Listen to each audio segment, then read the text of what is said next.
गोपिका जीवनस्मरणं गोविन्द गोविन्द। सद्गुरु विठ्ठलदास महाराज की जय। ஸ்ரீயப்பதியான பகவான் இப்படி மதுரையில அந்த யாதவர்களுக்கு சந்தோஷம் கொடுத்துட்டு தங்கின்னு இருக்கார். இப்பதான் கம்சனை சம்ஹாரம் பண்ணணும், எல்லாரும் சௌக்கியமா இருக்கலாம்னா மேல மேல கஷ்டம் வந்துட்டே இருக்கு. பகவான் என்னன்னா, இந்த உலகத்துக்கு வந்தா பகவானா இருந்தாலும் இப்படிதான் இருக்கும்னு அதை மீண்டு வரணும்னு காண்பிக்கிறது போல இருக்கு இந்த கதைகள்லாம், இந்த அத்தியாயங்கள்ல பார்த்தா.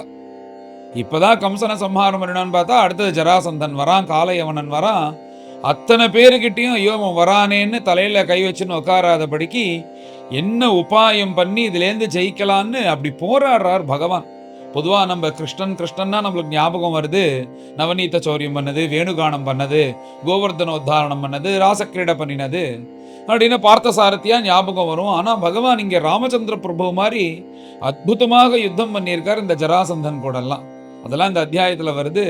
அப்படி ஒவ்வொரு கஷ்டமும் வரும்போது அது ஏற்ற போல ஆலோசனை பண்ணி அதுக்கு பரிஷ்காரத்தை தேடுறாரே தவிர ஆஹா இவன் வந்துட்டானேன்னு அசரவே இல்லை பிரபு. அப்படி நமக்கு பாடம் கல்பித்தது போல கிருஷ்ணன் வந்தே ஜெகத்குரும்னு இப்படிதான் இருக்கும் நம்ம வாழ்க்கையில. ஒரு கஷ்டத்தை தானே இன்னொரு கஷ்டம் வரும், இன்னொரு கஷ்டத்தை தானா இன்னொரு கஷ்டம் வரும். அதை நம்ம போராடி ஜெயிச்சுதான் ஆகணும்னு காண்பிக்கிறது போல இருக்கு. இங்க என்னன்னா, பகவானா இருந்தாலும் கூட இந்த உலகத்துக்கு வந்தான்னா இப்படி போராடி தான் ஜெயிக்கணும்னு அப்படி வச்சுட்டார் அவர். இங்க கம்சனுடைய சம்சாரம் அஸ்தி பிராப்தின்னு 2 பேரு. அவ யாருன்னா ஜராசந்தனுடைய பெண்கள். தன் நாதன் இல்லாத இந்த மதுரையில இருக்கிறதுக்கு பிடிக்காம நேரா ஜராசந்தன் கிட்ட போயிட்டா 2 பெண்களும். அங்க போய் அந்த பெண்களை அழறார்கள். கம்சன் இல்லாததுனால சமாதானப்படுத்துறான் ஜராசந்தன். கம்சனுக்கு என்ன ஆச்சுன்னு எல்லா விஷயத்தையும் தெரிஞ்சுட்டு இது எல்லாத்துக்கும் காரணம் கிருஷ்ணன். அந்த கிருஷ்ணன் யாதவர்கள் மேல வச்ச ஆசையினாலதான் இந்த கம்சனை சம்ஹாரம் பண்ணினான்னு, அந்த கிருஷ்ணனையும் சம்ஹாரம் பண்ண இந்த உலகத்துல ஒரு யாதவன் கூட இருக்கக்கூடாது, அந்த மாதிரி யாதவனே இல்லாத பண்ண போறேன்னு அப்படி ஒரு சங்கல்பத்தை எடுத்துட்டு அப்படியே சைன்யத்தை முழுக்க திரட்டுறானா. மகா சைன்யமாக 23 அக்ஷௌகினி. ஒரு அக்ஷௌகினிக்கு கிட்டத்தட்ட ஒரு 2லேருந்து 2.5 லட்சம் பேருக்குள்ள இருக்கிற சைன்யத்துக்கு ஒரு அக்ஷௌகினின்னு பேரு. அதுல யானைப்படை, குதிரைப்படை, எல்லா படைகளும் உண்டு. இந்த மாதிரி 23 அக்ஷௌகினி எடுத்துட்டு இந்த மதுரையே அழிக்கிறதுக்கு யாதவர்கள் ஒத்தம் கூட உயிரோடு இருக்கக்கூடாது. அந்த மதுரையில் இருக்கிற அத்தனை யாதவர்கள், ஸ்திரீகள், அப்புறம் யாதவரா இருக்கக்கூடிய புருஷர்கள், குழந்தைகள் ஒருத்தனி விடக்கூடாது, சம்ஹாரம் பண்ணணும். இவெல்லாம் இந்த கம்சன் சாகணும்னு நினைச்சாலும் இவர்கள்லாம் சாகணும்னு இப்படி கோரமாக அந்த 23 அக்ஷௌகினியும் தூக்கிட்டு சண்டை போடுறதுக்காக மதுரைக்கு வரான் இந்த ஜராசந்தன். என்ன பண்றான்னா, அந்த மதுரையை நடுப்புற வெறிச்சிட்டு அந்த சைன்யத்தை முழுக்க இப்படி ரவுண்ட் அப் பண்ணிட்டானா. அது நடுப்புற இருக்கு அந்த மதுரா நகரம். இப்படி சுத்தி சைன்யத்தோட சித்தமா இருக்கான். அப்படி ஜராசந்தன் இப்படி கண்ணை காமிச்சான்னா அவ எல்லாரும் உள்ள பூந்து அத்தனை பேரையும் துவம்சம் பண்ணிடுவா. அப்படி 23 அக்ஷௌகினி எடுத்துட்டு மதுரை மேல தாடி பண்றதுக்கு இந்த ஜராசந்தன் வரான். இந்த மகாபாபி ஜராசந்தன் யாதவர்களை அழிக்கிறதுக்காக 23 அக்ஷௌகினியோடு வந்துட்டான்னு கிருஷ்ணருக்கும் பலராம சுவாமிக்கும் தெரிஞ்சிருது. உடனேயே ஆக்ஷன் எடுக்கணுமோன்னு இப்படி அவ அலட்சியமா இருந்துட்டான்னா உள்ள ஜனங்கள்லாம் யாதவர்கள்லாம் ஏதாவது பண்ணிட்டா என்ன பண்றதுன்னு பகவான் அப்படி யோஜனை பண்ணிண்டே பலவிதமாக யோஜனை பண்றாராம். என்ன பண்றாருன்னா, இந்த ஜராசந்தனை சம்ஹாரம் பண்ணிட்டு பாக்கி சேனையை ஓட விடுவோமா அப்படின்னு நினைக்கிறார்.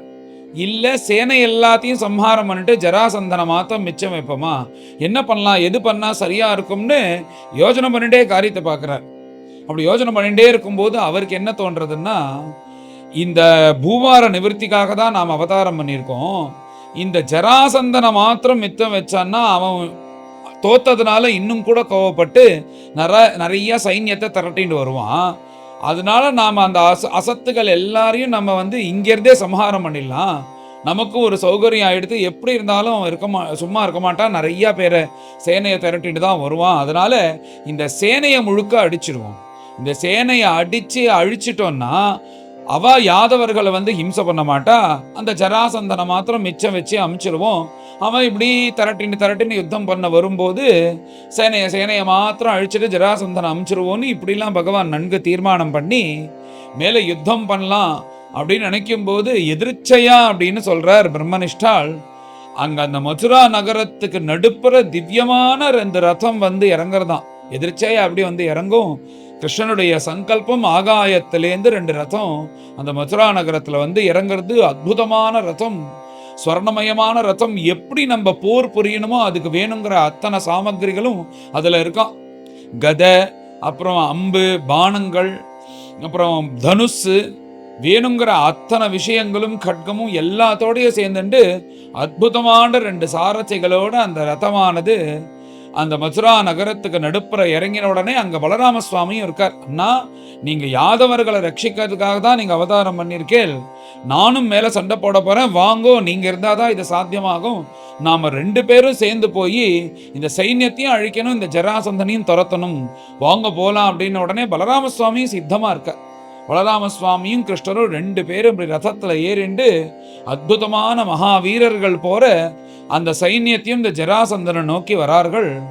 அப்படியே அந்த ரதத்துல வந்துட்டே இருக்கும்போது அற்புதமான ஒரு கவச்சம் இருக்கு.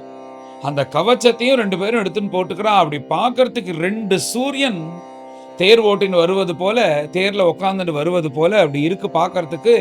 அப்படி பலராம சுவாமியும் கிருஷ்ணனும் வரார்கள். எங்க சைன்யம், எங்க ஜராசந்தன் இருக்கானோ அங்க வந்துட்டார்கள் 2 பேரும். அப்படி வந்து நின்ன உடனே கிருஷ்ணரை பார்த்து இந்த ஜராசந்தன் சொல்றான், நீ பொடிப்பைய, உங்களோட போய் நான் எதுக்கு சண்டை போடுவேன், அதுவும் இல்லாம நீ துரோகி, உன்னுடைய மாமனையே நீ சம்ஹாரம் பண்ணிருக்கே, நீ எல்லாம் நல்லவனா அப்படின்னு சொல்லிட்டு இவன் திட்டுறான் கிருஷ்ணரை. மாமனை சம்ஹாரம் பண்ணிட்டான்னு சொல்லிட்டு இவன் ஏதோ பெரிய யோக்கியம் மாதிரி கிருஷ்ணரை திட்டிட்டு, நான் உன் கூடலாம் சண்டை போட மாட்டேன், உன் அண்ணன் நல்லா பலசாலின்னு தெரியும், நானும் உன் அண்ணனும் சேர்ந்து சண்டை போடுறேன்னு சொல்லிட்டு பலராம சுவாமி அங்கே இருக்காரோன்னு அந்த பலராம சுவாமியை பார்த்து, ஏ பலராமா, மேலே என் கூட சண்டைக்கு வா, இந்த க்ஷணமே சண்டை போட்டு உன்னை மேல் லோக்கத்துக்கு அனுப்ப போறேன், மேல நரக்கத்துக்கு அனுப்ப போறேன், சித்தமா இரு, உன்னால முடிஞ்சா என் கூட சண்டை போட்டு ஜெயின்னு சொல்லிட்டு பலராம சுவாமியை யுத்தத்துக்கு கூப்பிடுறான் ஜராசந்தன். இப்படி ஜராசந்தன் பேசின உடனே கிருஷ்ணன் சொல்ற, அப்பா சண்டை போட்டு பாரு, யார் பெரியவன் யாரு சின்னவன்னு தெரியும். ஒரு வீரனுக்கு அழகு என்னன்னா இப்படி பேசிகிட்டே இருக்கிறது அழகில்ல, சண்டை போட்டு அதுல ஜெயிச்சு காமிச்சாதான், காரியத்துல காமிக்கிறவன் தான் வீரன், அவன் தான் பராக்கிரமசாலி, மேல யுத்தத்துக்கு வா, யார் பெரியவன் யார் சின்னவன்னு தெரியும்னு இப்படி கிருஷ்ணன் ஜராசந்தன்ட்ட சொல்லி தன் கையில இருக்கக்கூடிய சங்கத்தை எடுத்து சங்கநாதம் பண்றார் பகவான். அந்த சங்கநாதம் எதுக்குன்னா மேல யுத்தம் ஆரம்பிக்கிறோம் அப்படின்னு அந்த மதுரா ஜனங்களுக்கெல்லாம் தெரியறதுக்காக அந்த சங்கநாதம் பண்றார். சங்கநாதம் பண்ணி யுத்தம் ஆரம்பிக்கிறதுன்னு தெரிஞ்ச உடனே அந்த ஜனங்கள்லாம் அதை பார்க்கணும்னு ஆசைப்பட்டு அவளுடைய அந்த கட்டிடங்கள் இருக்கணும் அதுக்கு மாடியில போய் நின்றுட்டு எல்லாரும் ஆசையா பார்க்கணும்னு பார்க்கறா. இப்படி பகவான் மேல யுத்தம் பண்ண ஆரம்பிக்கிறார். இங்க நிறைய சேனைகள் இருக்கிறதுனால அங்க இங்கு அலையும் போது அந்த புழுதியானது என்னாச்சுன்னா அந்த மதுரா நகரம் முழுக்க படர்ந்து அப்படி யாருக்குமே எதுவுமே தெரியலையா, இப்படி புழுதி மண்டலமா இருக்கே, இதுல இந்த குழந்தைகள் எப்படி சண்டை போட போறா அப்படின்னு சொல்லிட்டு அந்த யாதவர்கள்லாம் மேலேந்து கிருஷ்ணனும் பலராம சுவாமியும் கவலையோட பார்த்துட்டு இருக்கா. எங்க இருக்கான்னே பகவான் தெரியல. அப்படி பார்த்துட்டே இருக்கும்போது கிருஷ்ணருக்கு என்னாச்சுன்னு தெரியலையே, பலராம சுவாமிக்கு என்னாச்சுன்னு தெரியலையே, இப்படி சாகரம் மாதிரி இந்த சைன்யம் இருக்கே, இங்கேருந்து பார்த்தா இந்த 2 குழந்தைகள் எப்படி இவாளை சமாளிக்க போறான்னு அந்த மதுரா ஜனங்கள்லாம் கவலையோடு அங்கே பார்த்துட்டே இருக்கும்போது, இந்த சாகர சைன்யத்துக்கு நம்ம இப்படியே இருந்து சண்டை போட முடியாதுன்னு பகவான் தன்னுடைய சங்கல்ப மாத்திரத்துல தேவர்களுக்கு தெரியறது போல தன்னுடைய சார்ந்த வச்சிருக்காரோன்னு அதை உடனே கொண்டு வருவது போல தன்னுடைய அந்த பானத்தையும் அந்த வில்லையும் கொண்டு வருவது போல சங்கல்பிச்சார். உடனே தேவர்கள்லாம் பகவானுடைய அந்த சார்ங்கத்தை கொண்டு வந்து கொடுக்குறார். பகவான் என்ன பண்ணார்னா அந்த சார்ங்கத்தை கொண்டு வந்து அது பார்க்கறதுக்கே அற்புதமா இருக்கு. அதை அப்படி வளைச்சி நான் பூட்டி டங்காரம் பண்றார். அந்த டங்காரம் பண்றதுலயே பழைய பேர் மயங்கி விழுந்துட்டான். இப்படி இந்த டங்காரமே இப்படி இருக்கே, இவர் யுத்தம் பண்ணா எப்படி இருக்கும்னு பயந்துன்னு நிறைய பேர் அந்த பூமியிலேருந்து ஓடுறான், சில பேர் மயங்கி விழுறான். அப்படி கம்பீரமாக அந்த சார்ங்கத்தை வச்சுட்டு சாதாரணமா யுத்தம் பண்ண முடியாதுன்னு இந்த பக்கம் அந்த பக்கம் இந்த பக்கம் அந்த பக்கம்னு இந்த மதுரா நகரத்துக்கு உள்ள போகாதபடிக்கு எல்லா சைன்யத்தையும் தடுக்கிறாராம். இந்த சார்ங்கத்தினால விதவிதமான அஸ்திரத்தை போட்டு அவர் ரதத்துல இந்த சஞ்சாரம் பண்ற வேகத்தை கண்ணால கூட பார்க்க முடியலையா, அவ்வளோ வேகமா சஞ்சாரம் பண்ணி ஒவ்வொருத்தனையும் சம்ஹாரம் பண்ணிட்டு. ஏன்னா 23 அக்ஷோகின்னா எத்தனை பேர், அத்தனை பேர்ல ஒரு ஒரு அக்ஷோகினி உள்ள புகுந்தா கூட யாதவர்கள் ரொம்ப ஹிம்சை பண்ணிடுவா. அவன் சம்ஹாரம் பண்ணணும்னு ஒத்த கால நிக்கிறான் ஜராசந்தன். அதனால அப்படி அற்புதமா யுத்தம் பண்றாரா. அந்த கிருஷ்ணர் யுத்தம் பண்றதை பார்த்து அந்த யாதவர்கள்லாம் மதுரையிலேருந்து பார்த்து ரொம்ப சந்தோஷப்படுறா. அப்படி பகவான் அந்த பானத்தை வச்சுன்னு அஸ்திர சஸ்திரங்கள்னால அத்தனை சேனையும் மதுரைக்குள்ள வராம தடுக்கிறார். இப்படி கிருஷ்ணனுடைய யுத்தம், பலராம சுவாமி யுத்தமானது அற்புதமா இருக்கு. என்னன்னா அந்த அவ்வளோ பெரிய சைன்யத்தை இந்த 2 குழந்தைகள் சமாளிக்கிறாலும் ஆச்சரியமா இருக்கு. ஏன்னா யுத்தம்னா ராமச்சந்திர பிரபு யுத்தம் மாதிரி நடக்காது, அப்படி யுத்தம் பண்ணினார்னு நினைக்கிறோம். ஆனா இங்க கிருஷ்ணன் பண்ணின யுத்தம் இந்த பிரம்மனிஷ்டால் வர்ணிக்கிறது பார்த்தா அதுக்கு சமமா பண்ணியிருக்கார் இவரும். ஏன்னா எல்லா அசத்துகளும் எப்படி கொடூரமாக இந்த யாதவர்களை சம்ஹாரம் பண்ணணும்னு வந்தார்னா அத்தனை பேரையும் சமாளிச்சுண்டு அப்படி அவர் அஸ்திரசஸ்திரம் விடும்போது என்ன பண்றாருன்னா அந்த அஸ்திரசஸ்திர பலத்தினால 1000 பேரையா சம்ஹாரம் பண்றாராம். 1-2 பேர் சம்ஹாரம் கிடையாது.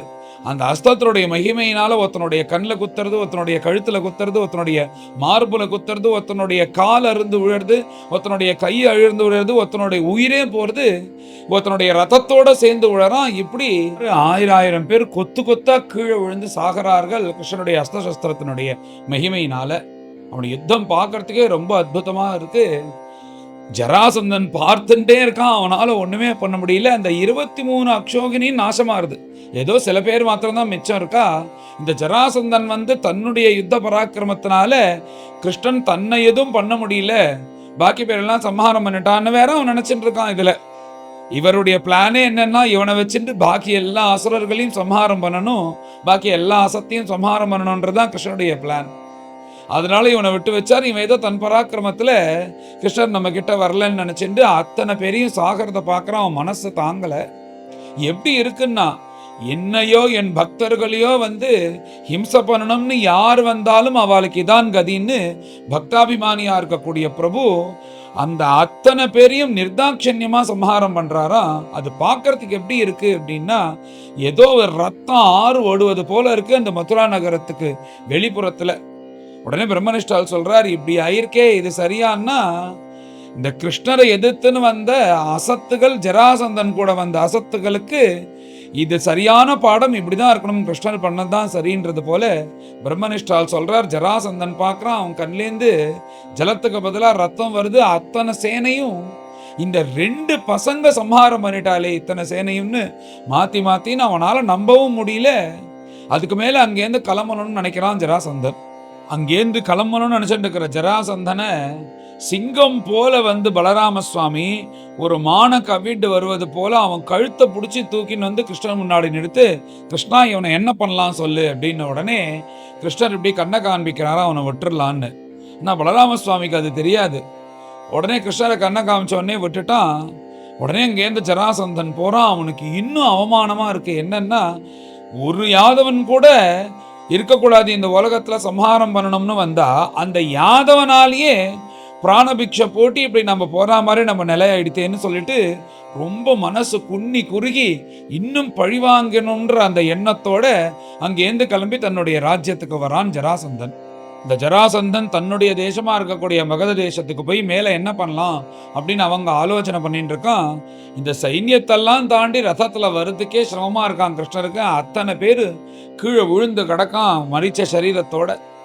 அதெல்லாம் தாண்டிட்டு வரார் விஜயஸ்ரீயோட 2 பேரும் 2 ரதத்துல 2 சூரியன்கள் போற வராலாம். அப்படி வரும்போது தேவதா சகிதம் தேவர்கள்லாம் புஷ்மாரி பொழிகிறார்களாம். ஏன்னா கிருஷ்ணனை ஒவ்வொரு அசுரனா சம்ஹாரம் பண்ணிதான பிருந்தாவனத்துல பார்த்தா அதுவே அவளுக்கு சந்தோஷமா இருக்கு. இப்படி மகாவீரனாக ரதத்துல உக்காந்துண்டு ஒரு போராளி போல இத்தனை பேரையும் சமாளிச்சுண்டு இத்தனை அக்ஷோகினியும் மதுரைக்குள்ள வராதபடிக்கு அஸ்திர சஸ்திரங்களோட இப்படி யுத்தம் பகவானால தான் பண்ண முடியும். இது யாராலையும் நினைச்சு கூட பார்க்க முடியாது. அந்த வைகுண்ட வாசியால தான் இது சாத்தியம்ன்றது போல அந்த தேவர்கள் சந்தோஷத்தோட விஷமாரி பொழிகிறார்கள்.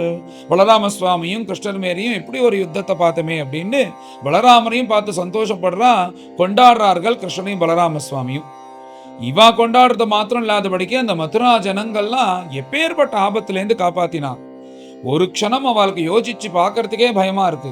அந்த சேனை மாத்திரம் உள்ள வந்ததுன்னா என்னென்னலாம் அட்டுவியம் பண்ணியிருப்பான். ஸ்திரீகள் எல்லாரையும் கெடுத்து குட்டிச்சவரா ஆக்கி, அப்புறம் அந்த சிசுக்கள் எல்லாம் சம்ஹாரம் பண்ணி அந்த யாதவர்கள் எல்லாம் சம்ஹாரம் பண்ணி அத்தனை தனத்தையும் எடுத்துன்னு போய் இப்படிதானே இந்த ராஜ்யத்தை பண்ணுவா. அது நினைச்சு பார்த்தாலே அவளுக்கு பயமா இருக்கு. அப்பேற்பட்ட பேராபத்திலேருந்து இந்த கிருஷ்ணனும் பலராம சுவாமியும் காப்பாத்தினான்னு உடனே அந்த மதுரா ஜனங்களுக்கு அந்த கிருஷ்ணனையும் பலராம சுவாமியும் போய் கட்டிக்கணும்னு ஆசையா இருக்கு. அப்படி பரம சந்தோஷத்தோட பகவானை வந்து அந்த நகரத்தெல்லாம் உடனே அலங்காரம் பண்ணி பகவானை வரவேற்கிறார்களாம். எப்பேற்பட்ட காரியத்தை பண்ணிட்டு வந்திருக்கேன்னு ஜனங்களெல்லாம் சேர்ந்துட்டு விஜயஸ்ரீயோட ஜெயா விஜயபவாலாம் சொல்லி மேலே அந்த கட்டடத்துக்கு மேலெல்லாம் நின்று கொண்டு புஷ்பத்தெல்லாம் கையில் வச்சுட்டு ஸ்திரீகள்லாம் புஷ்ப மாதிரி பொழிகிறார்களாம். அந்த வீதி முழுக்க ஏதோ புஷ்ப வருஷம் பொழிவது போல இருக்கு. அந்த புஷ்ப பந்தல் மேலே கீழெல்லாம் புஷ்பத்தினாலேயே ஒரு மார்க்கம் பண்ணினது போல அதுல பகவான் ரதத்துல இப்படி வரார். மதுரா ஜனங்கள்லாம் யாதவர்கள்லாம் பரம சந்தோஷமடைந்து கிருஷ்ணர் தான் இப்படி பகவான் போல நம்மளை வந்து காப்பாத்தினார்னு அந்த கிருஷ்ணனையே வந்து கடவுள் போல நினைச்சு எல்லாரும் பரம சந்தோஷப்படுறார்கள் இந்த யாதவர்கள் மதுராவாசிகள். இத்தனை அக்ஷோகினியும் சம்ஹாரம் பண்ணி இந்த மதுரையில நிம்மதியா வாழ்ந்துட்டு இருக்கும்போது இப்படியே இருந்துக்க முடியுமா? அடுத்து ஒரு பெரிய கஷ்டம் வருது. இது எல்லாத்தையும் மீண்டு வரணும்ன்றது போல பகவான் நமக்கு பாடம் கல்பிக்கிறது போல இப்படிதான் இருக்கும் வாழ்க்கைன்றது போல அவரே இந்த ஊருக்கு வந்தா அப்படிதான் இருக்கு அவர் வாழ்க்கை. இப்படி மதுராவாசிகளோட சந்தோஷமா இருக்கும்போது அந்த ஜராசந்தன் சும்மா இல்ல, திரும்பவும் ஒரு 23 அக்ஷோகினி எடுத்துன்னு வரான். இந்த மாதிரி ஒரு தடவை 2 தடவை இல்லையா 17 தடவை வரானா. 17 தடவையும் அவனை மாத்திரம் மிச்சம் வச்சுட்டு பகவான் அந்த ஜராசந்தனை மிச்சம் வச்சுட்டு பாக்கி அத்தனை சைன்யத்தையும் சம்ஹாரம் பண்ற. 17 தடவையும் அசராம வரான். அவன் வருவான், யுத்தத்துல தோப்பான், திரும்பவும் அங்கேருந்து கிளம்பி தன்னுடைய மகத தேசத்துக்கு போவான். இப்படியே சைன்யத்தை திரட்டுறது தான் வேலை. சைன்யத்தை திரட்டி திருப்பி வரான். இப்படியே பண்ணிட்டே இருக்கான். இப்ப 18வது தடவை யுத்தம் பண்ணணும்னு தீர்மானம் பண்ணி சைன்யத்தை திரட்டி இருக்கான். இன்னொரு ஒரு பையன் இருக்கான், அவனுக்கு காலயவனன்னு பேரு.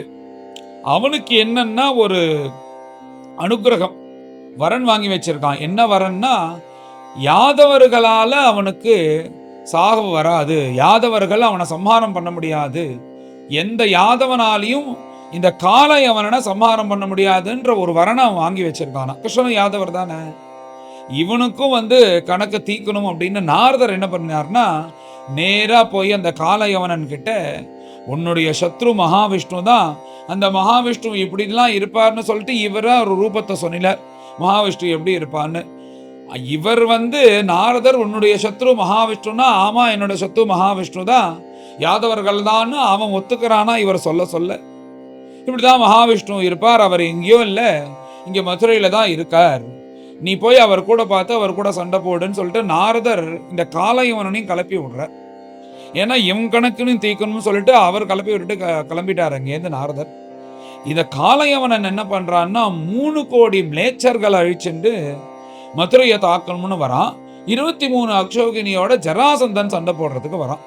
இப்ப பாருங்க, ஏற்கனவே உள்ள கஷ்டத்தை விட இது மகத் கஷ்டமா இருக்கு. இப்படி 2 பேரும் வரார்கள் மதுரையை தாக்கிறதுக்கு. அதுல 2 பேர்ல ஒருத்தம் கூட சண்டை போட்டு இருக்கும்போது இன்னொருத்தம் உள்ள புகுந்தா கூட இந்த நகரத்தையே சூறாடி எல்லாரையும் சம்ஹாரம் பண்ணிடுவான்.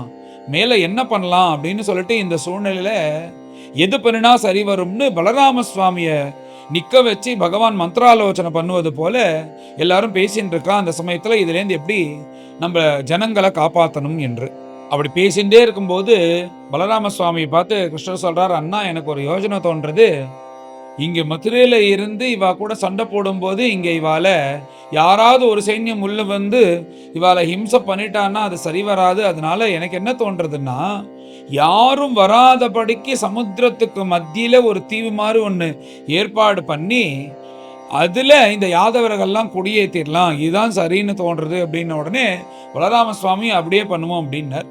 உடனே ராத்திரியா விஸ்வகர்மாவை கூப்பிட்டு, இங்க உத்தரப்பிரதேசம் மதுரையில தானே யாதவர்கள் இருக்கா, அந்த மேற்கு சமுத்திரத்துல குஜராத்தை தாண்டி அந்த சமுத்திரத்துக்கு நடுப்புல 12 யோஜனை தூரமா அந்த நகரம், அந்த மாதிரி ஒரு தீவு மாதிரி அதை தயார் பண்ணி விஸ்வகர்மாட்ட சொல்லிட்டார். இது ஏதோ தீவுனா ஏதோ அகதிகள் வந்து இருக்கிற மாதிரி இருக்கக்கூடாது, இதுல அத்தனை சபா மண்டபங்களும் எல்லாம் இருக்கணும். இப்ப மதுரையை பார்த்துக்கோ, இந்த மதுரா மாதிரியே வந்து ராத்திரியோட ராத்திரி அத்தனையும் நீ நிர்மாணம் பண்ணணும்னு பகவான் விஸ்வகர்மாவை கூப்பிட்டு கட்டளை இடுற. என்னன்னா அது நிறைய உத்தியானவனங்கள், சபா மண்டபங்கள், அந்தப்புறங்கள், இவெல்லாம் தங்கறதுக்கு வேணுங்கிற அத்தனை வீடுகள், கிரகங்கள், அப்புறம் அந்த சாலைகள் சைன்யங்கள்லாம் இருக்கிறதுக்கு அந்த இடங்கள், யானைப்படை குதிரைப்படை இதெல்லாம் நிறுத்துறதுக்குள்ள இடங்கள் எல்லாத்தையும் பகவான் அந்த துவாரகா அந்த தீவு மாதிரி ஒன்று போட்டு ஸ்கெட்சு போட்டு கொடுத்துட்டாரா. இந்தந்த இடத்துல இதெல்லாம் இருக்கணும், ராத்திரியோட ராத்திரி எல்லாத்தையும் சித்தமா வைங்கோ, அப்பதான் ஜனங்கள்லாம் சௌக்கியமா இருக்கும்னு சொல்லிட்டு இந்த உக்ரசேன மகாராஜோட அரண்மனையை பார்த்துக்கோ, இதே மாதிரி அவருக்கும் அங்க ஒரு அரண்மனை வேணும், அதே மாதிரி கட்டணும்னு சொல்லிட்டு இந்த மதுரை மாதிரியே இந்த பார்க்க போனா இந்த மதுரையை விட இன்னும் அப்படி பரம சோபனையோட இருக்கணும், இன்னும் கூட புதுசா கட்டுறதுனால ரொம்ப நன்னா கட்டணும்னு விஸ்வகர்மாவை கூப்பிட்டு கட்டளையிட்டார். விஸ்வகர்மாவும் ராத்திரியோட ராத்திரியா சமுத்திரத்துக்கு மத்தியில அந்த தீவை தயார் பண்ணி துவாரகாப்பட்டினத்தை நிர்மாணம் பண்ணிட்டு இருக்கார் அங்க விஸ்வகர்மா. அப்படி இந்த துவாரகாப்பட்டினம் நிர்மாணம் ஆறுதுன்னு தேவர்கள்லாம் அவாவா தன்கிட்ட எதெல்லாம் உயர்வா இருக்கோ அதை கிஃப்டா கொண்டு வந்து கிருஷ்ணன்ட்ட கொடுக்குறாராம். இந்த இந்திரன் சுதர்மா அப்படின்ற ஒரு தேவ சபையா, அந்த சபையே கொண்டு வந்து கொடுக்குறானா. இப்படி சபையிலிருந்து நீங்க ராஜ்ய பரிபாலனம் பண்ணுங்கோ, இதுல நீங்க இருக்கணும்னு ஒரு சபை. அப்புறம் அந்த பாரிஜாத்த மரமும் கொண்டு வந்து பரிசாக இந்திரன் கொடுக்குறான். வருணன் தன்கிட்ட உயர்ந்த வெள்ள குதிரைகள் இருக்கான், அந்த குதிரைகள் வாயு வேகம் மனோவேகமாக சஞ்சாரம் பண்ணும், அந்த வெள்ள குதிரைகளை கொண்டு வந்து வருணன் சமர்ப்பிக்கிறான்.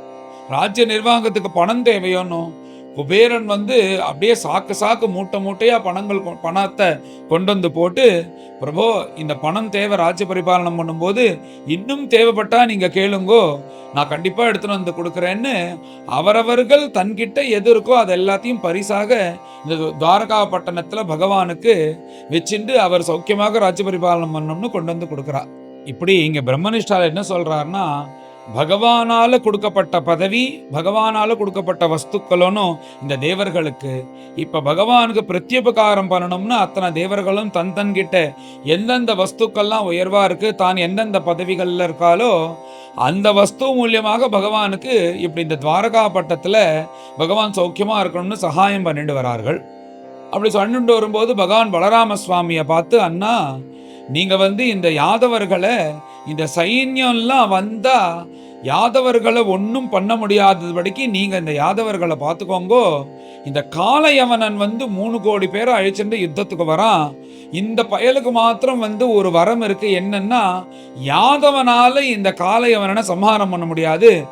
அவனுக்கு மெயினா என்னன்னா இந்த யாதவர்களை விட என்ன சம்ஹாரம் பண்ணணும்ன்றதுதான், என் மேலதான் அவனுக்கு சத்ருத்துவம் ஜாஸ்தி இருக்கு, என் மேலதான் அவனுக்கு கோபம், அதனால மேல அவன் கணக்கு தீக்கணும் நானு அப்படின்றதுனால பகவான் இப்படி பலராம சுவாமி கிட்ட பகவான் இந்த சைன்யம் வந்தா, ஜராசந்தனும் வந்தா, காளையவனும் வந்தான்னா ஜனங்கள்லாம் ரொம்ப கஷ்டப்படுவா, நான் ஒருத்தனை டைவர்ட் பண்ணி அழிச்சுன்னு போனோம், அதை காளையவனன் விஷயமா நான் பார்த்துக்கிறேன், ஒரு கால் ஜராசந்தன் வந்தா கூட நீங்க இந்த சைன்யம் உள்ளவதாபடிக்கு நீங்க பார்த்துக்கோங்கன்னு சொல்லி நிராயுத பாணியாக பகவான் அந்த மதுரா நகரத்திலேருந்து வெளிக்கிளம்புறார்.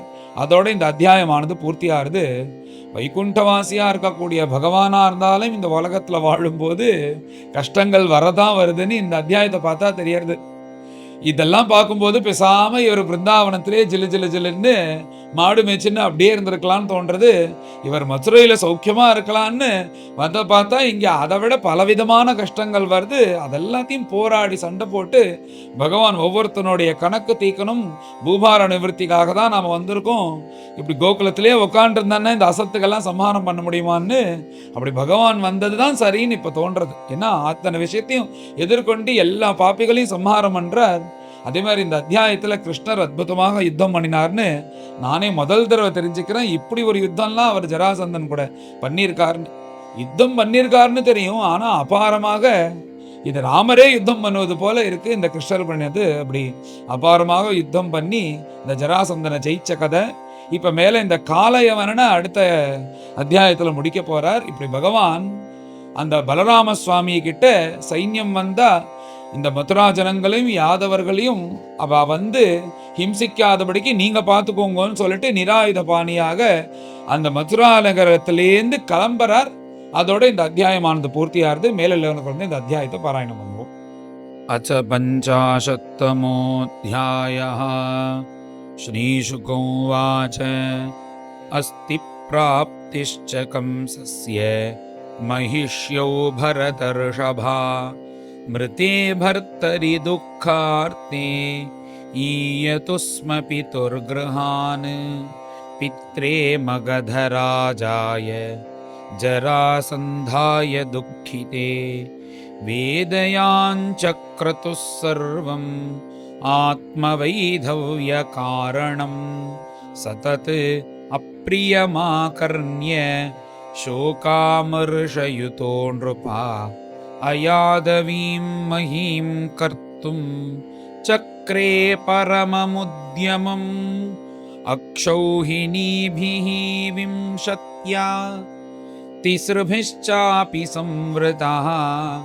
यदुराजधानीं मथुरां न्यरुणते सर्वतो दिशम् निरीक्ष्य तद्बलं कृष्णः उद्वेलमिव सागरं स्वपुरं तेन संवृद्धं स्वजनं च भयाकुलं चिन्तयामास भगवान् हरिः कारणमानुषः तद्देशकालानुयुगं स्व अवतारप्रयोजनं हनिष्यामि बलं ह्येतत् भुवि भारं समाहितं मागधेन समानीतं वश्यानां सर्वभूभुजाम् अक्षौहिणीभिः संख्यातं भटाश्वरथकुञ्जरैः मागधस्तु न हन्तव्यो भूयः कर्ता बलोद्यमम् एतदर्थो अवतारोऽयं भूभारहरणाय मे संरक्षणाय साधूनां कृतोऽन्येषां वधाय च अन्योऽपि धर्मरक्षायै देहः सम्भ्रियते मया विरामायापि अधर्मस्य काले प्रभवतः क्वचित् एवं ध्यायति गोविन्दः आकाशात् सूर्यवर्चसौ रथो उपस्थितौ सद्यः ससूतौ सपरिच्छदौ आयुधानि च दिव्यानि पुराणानि यदृच्छया दृष्ट्वा तानि हृषीकेशः सङ्कर्षणमथाब्रवीत् पश्यार्य व्यसनं प्राप्तं यदूनां त्वावतां प्रभो एष ते रथ आयातः दयितानि आयुधानि च यानमास्थाय जह्येतत् व्यसनात् स्वान् समुद्धरा एतदर्थं हीनौ जन्म साधूनाम् ईशशर्म कृत् त्रयोविंशति अनीकाख्यं भूमेर्भारम् अपाकुरु एवं सम्मन्त्र्य दाशार्हौ दंशितौ रथिनौ पुरात् निर्जग्मतुः स्वायुधाढ्यौ बलेन अल्पीयसावृतौ शङ्खं दद्मौ विनिर्गत्य हरिर्दारुकसारथिः ततः अभूत् परसैन्यानां हृदि वित्रासवेपथुः तावाहमागधो वीक्ष्य हे कृष्णा पुरुषाधमा न त्वया योद्धुमिच्छामि बालेनैकेन लज्जया गुप्तेन हि त्वया मन्दा न योत्स्येया हि बन्धुहन् तव राम यदि श्रद्धा युध्यस्व धैर्यमुद्वगा हित्वा वा मच्छरैश्चिन्नं देहं स्वर्याहि मां जहि श्रीभगवानुवाच न वै शूरा विकत्सन्ते दर्शयन्त्येव पौरुषं न गृह्णीमो वचो राजन् आतुरस्य मुमूर्षतः श्रीशुक उवाच जरासुतस्तौ अभिसृत्य माधवो महाबलौघेन बलीयसावृणोत् ससैन्ययानध्वजवाजि सारथी सूर्यानलौ वायुरिवाभ्ररेणुभिः सुपर्णतालध्वज चिह्नितौ रथो अलक्षयन्त्यः हरिरामयोर्मृधे स्त्रियः पुराट्टालक हर्म्यगोपुरं समाश्रिताः सम्मुमुहुः शुचार्दिताः हरिः परानीक पयोमुचां मुहुः शिलीमुखात्युल्बण वर्षपीडितं स्वसैन्यमालोक्य सुरासुरार्चितं व्यस्फूर्जयत् शार्ङ्गशरासनोत्तमं गृह्णन् निषङ्गादथ सन्ददच्छरान् विकृष्य मुञ्चन् शितबाणपूगान् निघ्नन् रथान् कुञ्जरवाजिपत्तीन् निरन्तरं यद्वदलातचक्रम् निर्भिन्नकुम्भाः करिणो निपेतुः अनेकशोश्वाः शरवृक्णकन्धराः रथाहताश्म ध्वजसूतनायकाः पदातयश्चिन्न भुजोरुकन्धराः सञ्छिद्यमान द्विपदे भवाजिनाम् अङ्गप्रसूताः शतशोऽसृगापगाः भुजागयः पूरुषशीर्षकच्छपाः हतद्विपद्वीप हयग्रहाकुलाः करोरुमीना नरकेशशैवलाः धनुस्तरङ्गायुध गुल्मसङ्कुलाः अच्छूरिकावर्त भयानका महामणिप्रवेका भरणाश्मशर्कराः प्रवर्तिता भीरुभयावहा मृधे मनस्विनां हर्षकरीः परस्परं विनिघ्नतारीन् मुसलेन दुर्मदान् संकर्षणेन अपरिमेय तेजसा बलं तदङ्गार्णवदुर्गभैरवं दुरन्तपारं मगधीन्द्रपालितं क्षणं प्रणीतं वसुदेवपुत्रयोः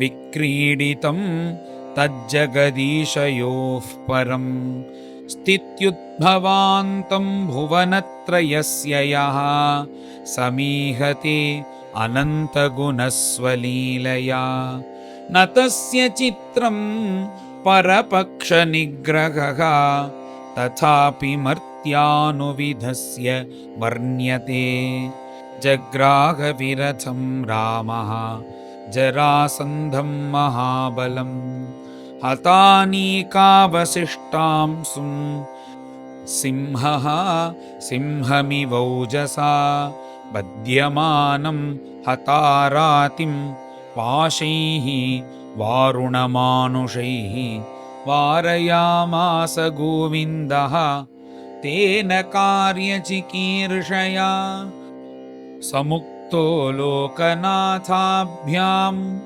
व्रीडितो वीरसम्मतः तपसे कृतसङ्कल्पः वारितः पथिराजभिः वाक्यैः पवित्रार्थपदैः नयनैः प्राकृतैरपि स्वकर्मबन्धप्राप्तोऽयं यदुभिस्ते पराभवः हतेषु सर्वानीकेषु नृपो बार्हद्रथस्तदा उपेक्षितो भगवता मगधान् दुर्मनाययो मुकुन्दोऽपि अक्षतबलः निस्तीर्णारिबलार्णवः विकीर्यमानः कुसुमैः त्रिदशैः अनुमोदितः माचुरैरुपसङ्गम्य विज्वरैः मुदितात्मभिः उपगीयमानविजयः सूतमागधवन्दिभिः शङ्खदुन्दुभयो नेदुः भेरीतूर्यानि अनेकशः वीणावेणु मृदङ्गानि पुरं प्रविशति प्रभो सिक्तमार्गां हृष्टजनां पताकाभिः अलङ्कृतां निर्घुष्टां ब्रह्मघोषेण कौतुकाबद्धतोरणां